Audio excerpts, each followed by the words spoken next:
All right, welcome back to the Comics Multiverse. Today we are going to be talking with another creator who's currently crowdfunding their project on uh, Kickstarter, and John Holland. He's been here before, and the project is Death Reign Gehenna #1. So let me bring him in. We'll find out what he's been up to and about more about the project. Hey, John, how's it going? It's going very well, thank you. How are you doing today? I'm making it. I think that's the best we can all hope for right now. Yeah.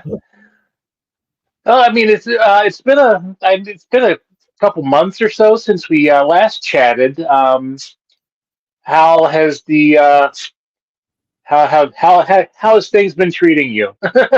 Well, it's been an interesting few months. It's been an interesting year. A lot of good things, few obstacles in the course, but we're moving our way around those. Uh, we've got a new book, coming up on Kickstarter, Death Reign Gehenna, uh, that's actually just funded last night. So Nice, congratulations.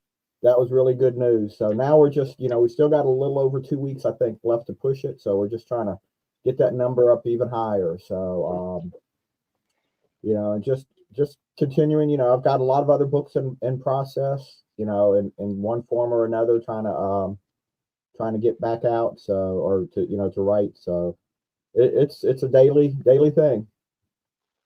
I know last time we chatted, I asked you, but can you briefly tell us again your history with comic books, both as a reader and as a writer? Sure. If you got a lot of time, because I'm old, so I have a lot of history. uh, I mean, I've been reading comics, books, everything since as far as I can remember. I don't have a memory, I don't think, where I didn't have a book or a comic in my hand. I think the first book I remember reading was Mike Mulligan and his Amazing Steam Shovel. I was reading like the Three Musketeers and comics like that, and then, just growing up through that until I finally got into Marvel. I remember, I think the first Marvel comic that I actually started my collection with was, I think, Daredevil 50, and it had art by Barry Smith in it. And it was, and from then Daredevil's always been my favorite character, that just kind of opened up the whole world. For a while I was a Marvel zombie, just buying Marvel comics, but even then I think I always branched out and I pick up things that looked interesting. And before long, I was buying a little of everything. And when the direct market started, I used to really spend a lot. I used to buy pretty much almost everything that came out. At that time it wasn't so quite as many as today, but like with First Comics and Eclipse Comics and Pacific Comics, I was buying anything I could get my hands on. So, and it just continued from that. And I've always wanted to write, between comics and science fiction. Some of my favorite writers are Harlan Ellison and Isaac Asimov, and they used to write a lot about just how they wrote and what was behind their writing and stuff like that. And that always interested me. That got me kind of that writing bug. And I started writing. The first story I think I would published was in the back of Bill Loeb's Journey. It was a black and white comic that was put out by Arvar Fanaheim, who published Cerebus, which I'm sure a lot of these names mean nothing to anybody, a lot of people nowadays. But it was a 4-page story that I did with Sam Keith, who was the creator of the Max from Image Comics. Did a lot of work on Wolverine, and I think he's did some work on Batman and some other comics. Uh-huh. And then it was just, I worked with Fantagraphics, Kitchen Sink. I did a few stories in Death Rattle. I did the Christmas issue of Quantum Leap for Innovation, and adapted Harry Harrison's Death World novels for Malibu Comics, and just did a lot of stuff for a lot of the indie publishers at that time. Kind of after a certain point, I kind of took a break from writing. And when I got back in, I've been more self-publishing, but I'm still working with publishers. I've worked with It's Alive Comics, Insane Comics, and Antarctica Press. I'm still doing some things with Antarctica Press, and I self-publish under Diebold Comics. And In the last year and a half, I think I've self-published 23 or 24 comics. So I've been putting out a lot of stuff. And I tried a Kickstarter. I think the last time we talked, it was probably about my Kickstarter, and Hmm. that Kickstarter up terrible. I take complete blame for that failure. I didn't know what I was doing, and I did a lot of things wrong.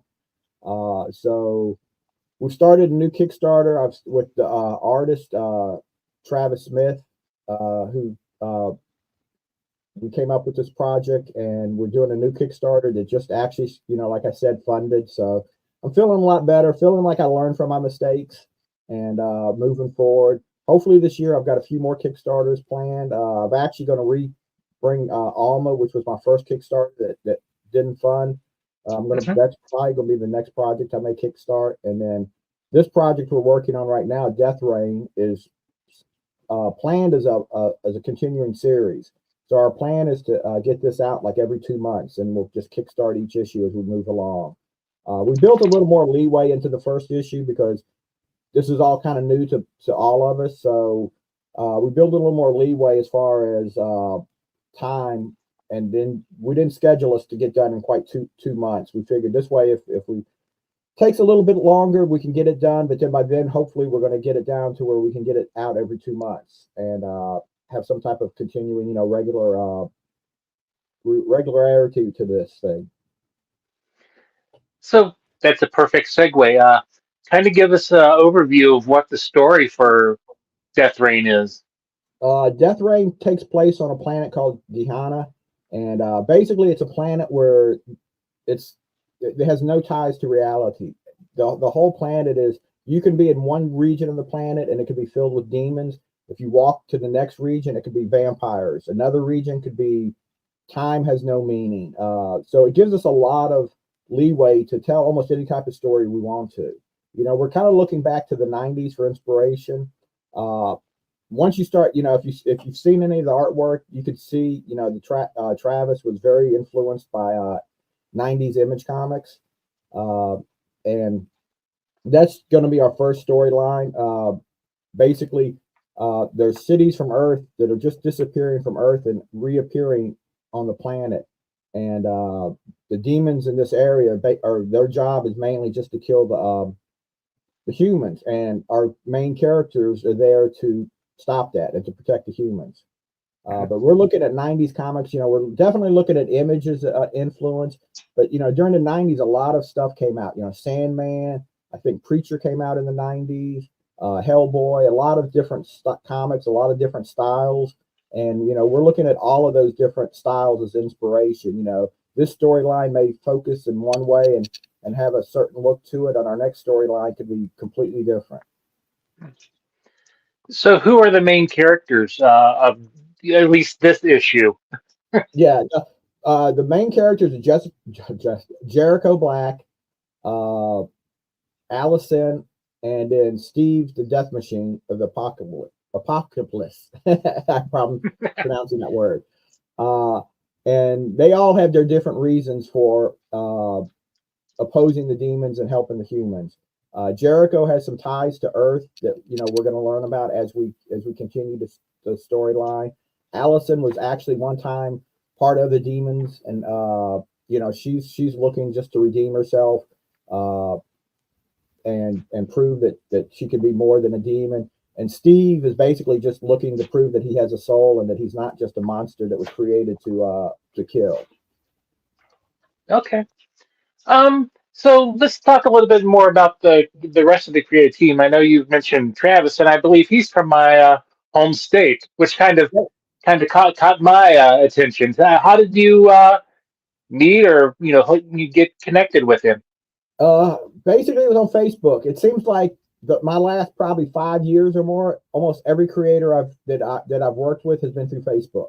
So Hmm. I know Facebook has a lot of issues, and it's not always the best site, but I love it in one regard that I can meet some really cool people and connect with some cool people. Basically, Travis has been doing art for a while. He's worked with a lot of some of the smaller independents. He's working with Bo Smith right now on a story. He's done a lot of work with a lot of different people, and he was trying to basically get up a studio. He created Exile Studios, that he wanted to basically get a studio together and just get a bunch of us together that we could create comics and then publish them. The studio is still around. It's not didn't quite take off like we were hoping. So Travis and I have been talking for probably the last 2 years at least. We've been coming up with ideas. We spend long conversations on the phone about what if we did this? What about this? And we probably got about at least a dozen different stories that we've talked about, and we just keep looking for the one that we thought was going to be the one that we wanted to try first. And Travis started putting some of the artwork. He actually put the cover. He created a double page cover for the concept, and he put that up on Facebook and some other social media, and it just kind of blew up. Everybody that's seen it loved it. So we decided, okay, this one seems to really have more traction than anything else, so we're going to go with it. And from that, we just kind of, started from that point and just fleshed this creation out and decided to put it up on Kickstarter. Well, he's the artist. Do you have any other like colorist or anything like that? Your letterer and all that. Yeah, we've actually created a pretty good team here. Besides myself and Travis, we have Javi Lapara, who is the colorist, who is someone that I've worked with before. He drew and colored and actually inked one of my first series that I self-published, Ayla, the Speaker for the Dead. And we reached out to him to color the book, and he's provided some really, really amazing colors on it. He provided us one of the variant covers. Is a solo shot of Jericho Black that has attracted a lot of attention. A lot of people like it. We have Shay Asylum, who is our basically kind of like our marketing director, creative director. She's kind of all around helping us out with a lot of stuff. She's been invaluable to the team, helping us get where we need to go. And as editor of the book, we have Bradley Golden, who is the creator and CEO of Second Sight Studios, and he's been a real big help. He's been helping us get publicity for the book. He's got us in Comics Beat, Tripwire, Comic Watch, and a couple other sites, and he's still just pushing the book and getting our name out there so we can get this book out as far as we can. We feel like this book has a lot of potential. Like I said, we can tell almost any type of story we want in it. We're trying to go for that old, that 90s vibe. We're trying to create fun stories, action-filled, adventure, just stories that people want to read. And like I said, we've got ideas for a lot of other storylines, and we're going to continue to go from there. We've also brought in inked publishers who are helping us with our Kickstarter. They've been a really big help. They've redesigned my Kickstarter page from when if anybody was unlucky enough to see it the first day or two when we first launched, that was kind of my design of the Kickstarter page.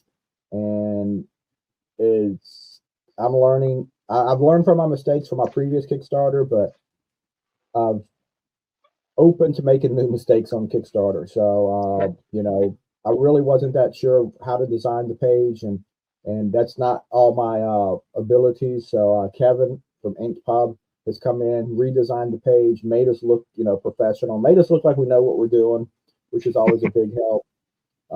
He's helping us get the word out. He's helping to produce some ads. He's been a big help to that last minute stepping in and really helping us out a lot. So we've got a really strong team. I think we've got a great team working together. Everybody gets along. Everybody is all in for this project. We're just going to see it to the end, and we really think there's a lot more potential from, we reached our goal of 2,500, but I think we can really go a lot further beyond that goal and fun. So that's a perfect segue. I mean, what are you offering? I'm glad you came back because I was running out of things to say. So, what are you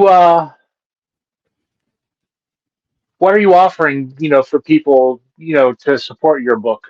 We have some variant covers. We don't have any superstar artists on the covers, but we've got Have Lapar, the colorist, has did a variant cover for it. Hernan Gonzalez, who I worked with on Alma and Girl and Her Dog and a few other comics, he's did a variant cover, and both of the covers are like amazing. Preston Azavocado is doing a variant cover for us that he's stepping in to give us an extra cover that's going to appear on the page. We are offering. Let me look. My mind is not all here today, so excuse me. That's fine. But Not we've a got the problem. variant covers. We have a sketch cover that's available. We have an unwrapped cover.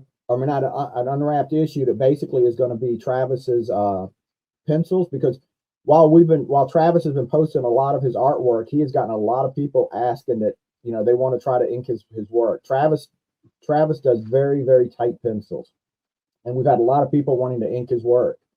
So we decided to offer an unwrapped issue where basically it's all going to be pencils, so people can have a go at it and see what they want to do. We've got original artwork from the comic that we're offering. We're offering the original double page, the double cover. That's our top tier, and we're offering one of our tiers that we're really kind of excited about is if you want to be in a comic, we're offering a tier. If you back that tier, we'll draw you into the issue of the comic as probably somebody that's probably going to end up getting killed, but someone in the comic you'll be in. And Well, then you could always say that you were killed in the comic. Yeah. And we're still working out some stretch goals, things like that. We're offering some PDFs of some other people's comics. We're probably going to have stickers and some posters. And, we're thinking of even putting in maybe a t-shirt in there to offer. The logo for this book the logo was by Phil Woodward, who I've worked with. He actually created the logo for Alma, and he created the logo for this. And this logo has gotten more praise than any logo I've ever had anything worked with. People love this logo. And basically, our suggestions to Phil was just do something that gives you an 80s heavy metal vibe, and that's what everybody has seen this logo says. Just looks like, this reminds me of like a heavy metal band from the 80s or something. And it's a really cool logo. So one of the tiers I think we're going to add to the Kickstarter for the last couple of weeks is probably a t-shirt with that logo on it. I think, a lot of people are going to want that. Nice.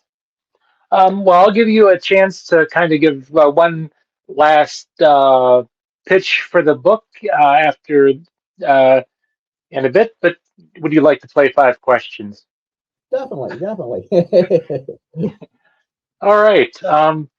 First question, and these are just random questions. Who would you put on your Mount Rushmore of comic book creators? And it can be artists, it can be writers, both. That's going to be a tough one.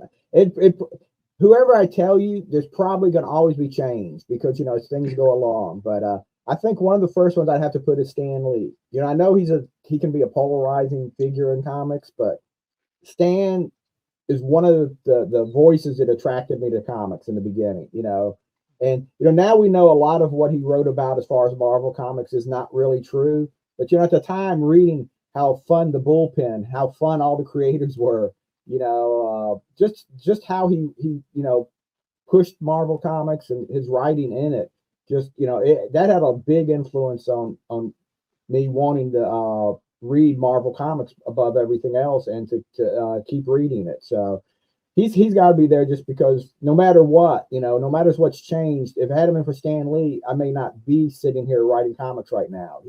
He had a very big influence, I think, in the beginning of my career.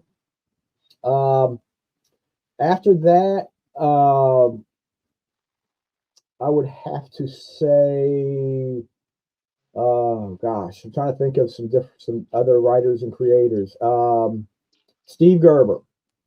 I can't forget. Steve Gerber has been probably probably my biggest influence in comics, because most of my comics, even the serious comics, all have a absurd side to it, or some really weird humor in it, and I got that from Steve Gerber. If Steve Gerber is the creator of Howard the Duck. He wrote the Defenders back in the day, and to me, his run on Defenders is one of the best runs ever. And he could write the most serious comics, but there was always a really weird side to him too, a really humorous side. He wrote Man Thing, a lot of stuff, and Steve Gerber has to be one of my biggest influences, because uh, you know he's the reason that for Alma, the character I created, which is a pretty dark horror comic, that one of the main characters in it is a 3 foot talking garden gnome. Because of Steve Gerber. Just like I said, I've got that. Whenever I'm doing something serious, my mind wanders that, okay, I've got to throw something in that's absurd or that's got really kind of strange and weird. So he's definitely one of my biggest influences in writing comics. Today, some of the newer influences, I think, is Brian Vaughan on Saga. Saga is just an amazing comic. Tom King. I've really enjoyed Tom King's writing. I know a lot of people are very opposed. A lot of people don't like Tom King, especially his Batman run. And for me, his Batman run was one of the few Batman runs I've been able to read in the last decade. But I always find he brings a humanity to a lot of the characters. I thought he brought a humanity to Batman that a lot of times gets lost in Batman being this big dark revenge character. Brian Michael Bendis, I have to say he's after Stan and Steve Gerber, I would have to put Brian Michael Bendis up there. He's another creator that at one time was really big, and I think a lot of people are divided about some of his work, because but I like his dialogue in his comics. I like the way, I could read back when he was writing Avengers. Sometimes I enjoyed just the parts of the comic where they just sat around the table and talked. I think Brian Michael Bendis has is really good with dialogue. In fact, back when he took over Daredevil, I had almost dropped out of comics. I never stopped reading comics completely, but that was probably the closest I ever got to. I wasn't reading any main. Basically, I was reading like Cerebus to Aardvark and a couple other indie comics. I probably wasn't picking up more than half a dozen comics when I go to the comic shop, but I still was like reading the news sites. I'm still reading like about the comics, and I read somewhere about Brian Bendis's run on Daredevil, and I picked it up. I think I was a couple issues behind by the time I got to it, and I had to read it. It's one of those comics when I go to the comic shop. After I bought my comics, I'd read it in my car before I even went home. I couldn't wait till I got home to read the Daredevil issue. It was just I had to read it, and it just really just brought me back into reading more of the mainstream comics. From there I started picking up a few other things. His newest book, I'll admit some of his newer stuff I've kind of been hit and miss with me. His new book, Dark Horse Masterpiece, I picked that up and it's been really good. But anything with his name on it, I'll at least give it a shot, and see what it's like. But that's probably, I can go on and on forever about some of the people, but those are, I think, some of the bigger influences on me at the moment. Okay. Question number two. You're trapped on a desert island. You can have 5 things to read uh, till the rest of the time for the rest of your time there. I will include omnibuses and runs of, or complete runs of titles. Howard the Duck would be my first one. I love Howard by Steve Gerber. I really uh, haven't been a big fan of a lot of the new Howard the Duck. And, some of that is because of Disney made him change the look of him, and he just doesn't look like Howard the Duck to me anymore. Mhm. But Steve Gerber's run on Howard the Duck, I would have to put into that. I think Brian Vaughn's Saga. Saga is one of those books I think that I could read over and over again.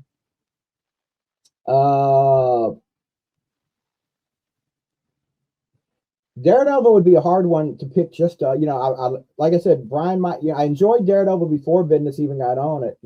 Back in the day, that was like the first Marvel comic that kind of got me into reading Marvel comics.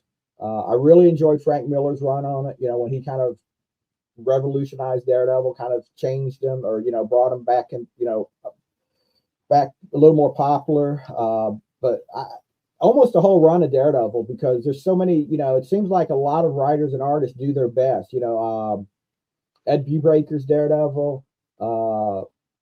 There's so many different phases of Daredevil that it'd be hard to just pick one phase of it. I could, maybe just the whole run of Daredevil, if that's permissible, just a huge omnibus of Daredevil. Love and Rockets. I forgot about Love and Rockets. I picked that up from the first issue, and I think overall that may be the best comic out there. That comic is just so amazing, and it just blows me away every time I read an issue of it. So that's a series that I'd have to read. I could go back and read that, over and over.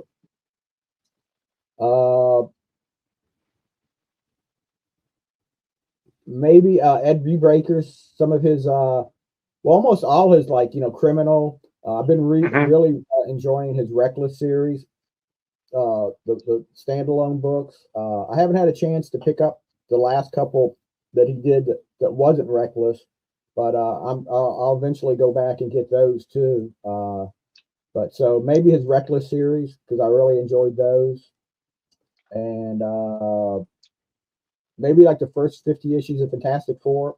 That's kind of like when basically Stan and Jack basically created the Marvel universe, and they created so many cool concepts in there. Cool. All right, number 3. Star Wars or Star Trek, or neither? Star Wars. I've never been a big Star Trek fan. I'm not as big a Star Wars fan as I used to. I mean, I'm old enough that I was in line for the first Star Wars, the original Star Wars. And the next 3, I remember standing in those long lines, because by that point it had become, what it was. And I remember standing hours in line to go see it on, the day it opened. So I was a huge Star Wars fan. I still like Star Wars, but to me, a lot of the Star Wars fandom they're so toxic. It's like, it's just taking the fun out of it.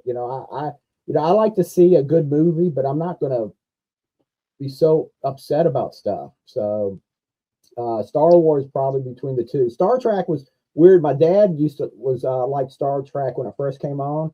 And I watched the original series, but I've never been a big Star Trek fan. I've always had friends that are big Star Trek fans, so I see a lot of it, but I don't think I've ever seen any of the spinoffs. I've seen some of the movies, but I haven't seen, the Next Generation or any of those. So it'd have to be Star Wars. Okay. I agree. With both Star Wars being the best and the fact that they have some of the fan base is very toxic. Yeah, I just don't understand it. I mean, like it or don't like it. Just if you don't like it, move on. All right, question number 4. With this project, how have you grown as a writer? I like to think every time I write something new, I'm learning and I'm growing. It may not be something I really realize at that time, but I think afterwards, I can look back and see. Hopefully, I've learned, how to write better, maybe how to, visualize the page better. Travis and I have been very, we're working on this. A lot of the stuff I work on, I basically write the script, send to the artist, and the artist draws it. This one has been, Travis came up with the initial concept of this story, and he's coming up with a lot of the background and a lot of the story ideas. So this has been definitely a true collaboration, where I'm learning more to work with another creator and, and not just say, okay, no, it's got to go this way. This is how I want it. So I think it's teaching me how to be a better collaborator for definitely. Okay. And the final question is, in your opinion, what is the biggest barrier that uh, indie creators face in the today's market? Probably just getting enough eyes on the book.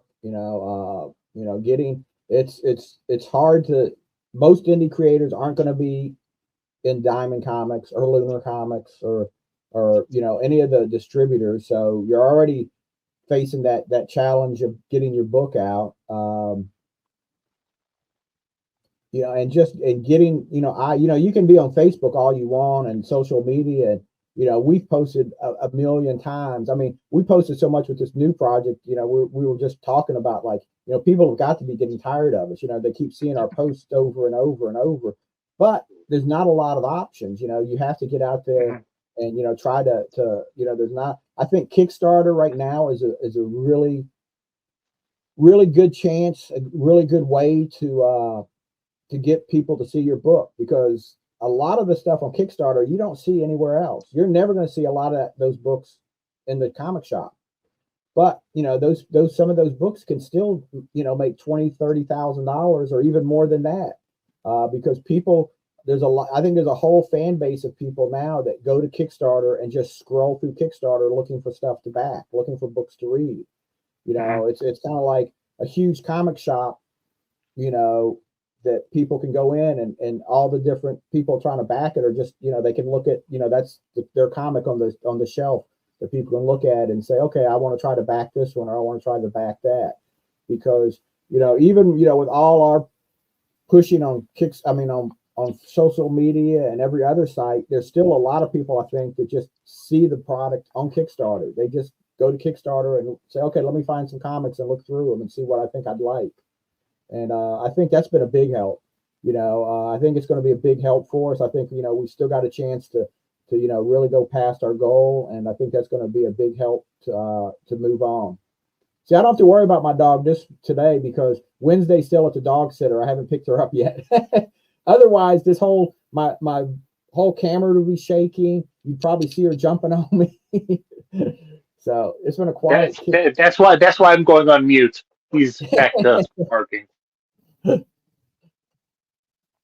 All right, so let's, as we wrap up here, if you want to kind of give one more last pitch for the book and the campaign, and where people can find you and the project on social media.